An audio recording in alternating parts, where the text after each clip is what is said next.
ইনশাল্লাহ পৃথিবীর কোনো শক্তি নাই এই নির্বাচনকে ডিসরাপ্ট করার মতো, কোনো শক্তি নাই ইনশাল্লাহ। যারা যারা মিছিল করছে তারা তাদের অ্যাক্টিভিটিস ব্যান, যারা যারা মিছিল করছে প্রত্যেককে আইনের আওতায় আনা হবে এবং কঠোরভাবে আইনের আওতায় আনা হবে। এই ব্যাপারে কোনো ছাড় দেওয়া হবে না, কোনো আসতে পারবে না, কোনো নির্বাচনে আসার কোনো প্রশ্নই উঠে না। বাংলাদেশের মানুষ নির্বাচনের জন্য খুব অধীর আগ্রহে আছে। আপনি যেখানে জানেন, যে আমি নড়িয়াতে আসছি, আমি সব জায়গায় ব্যানার পোস্টারে আমি দেখলাম সয়লাভ হয়ে গেছে। মানুষ 15.5 বছর স্বৈরাচারের 15.5 বছর একটা ভালো ইলেকশন পায়নি, তো মানুষ একটা ভালো ইলেকশন চায়, তো সেই জন্য সবাই ওয়েট করছে।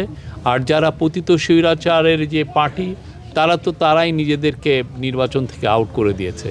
একটা পলিটিক্যাল পার্টির মেন আইডেন্টিটি হচ্ছে সে প্রোটেস্ট করবে হচ্ছে পিসফুলি, শান্তিপূর্ণভাবে।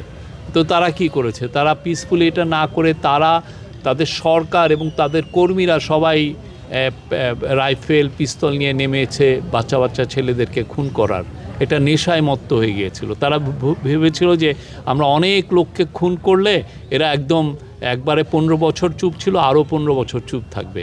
কিন্তু পুরো জাতি যে জেগে গিয়েছিল সেটা তাদের খেয়াল ছিল না। এখন ওরা নিজেদেরকে আউট করে দিয়েছে। পৃথিবীতে পৃথিবীর কোনো দেশে আপনার যত সাপোর্ট থাকুক, 5% থাকুক, 10%, কেউ আপনাকে ডেমোক্রেটিক রাইটস এক্সারসাইজ করতে দিবে না, আপনাকে নির্বাচন করতে দিবে না যদি আপনি অস্ত্র হাতে তুলে নেন, আপনি যদি ভায়োলেন্স করেন। কোথাও দেয় না। আপনি একটা টেরোরিস্ট পার্টি হয়ে গিয়েছিলেন, এটা আপনি নিজেও বুঝেন না। এটা আপনি বিশ্বযুদ্ধের সময় আপনার অ্যাক্টিভিস্টরা খুন করেছে।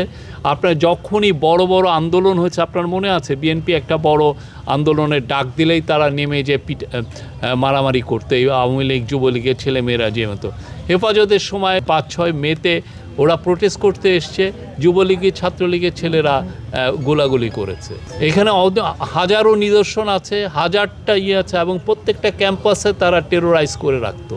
কোনো ক্যাম্পাসে কোনো পলিটিক্স করতে দিত না এই ছাত্রলীগের ছেলে। তো তাদেরকে কে ডেমোক্রেটিক রাইটস দিবে? বাংলাদেশের মানুষ নির্বাচনের জন্য অধীর আগ্রহে আছে। কোনো ধরনের কোনো চ্যালেঞ্জ কিছু না, কোনো ধরনের। আর যারা আইন শৃঙ্খলা অবনতি করার চেষ্টা করবে, আপনারা দেখেছেন কালকে আমরা কয়েকজনকে অ্যারেস্ট করা হয়েছে।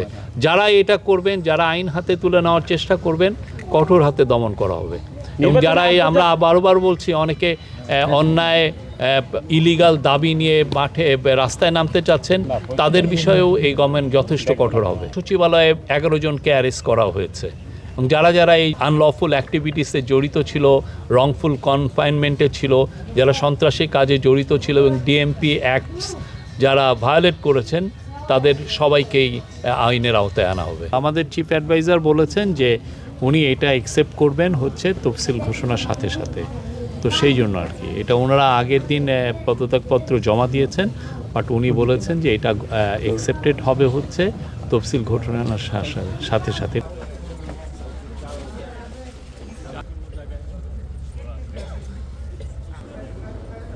লং শট নিতে পারলো না কেউ।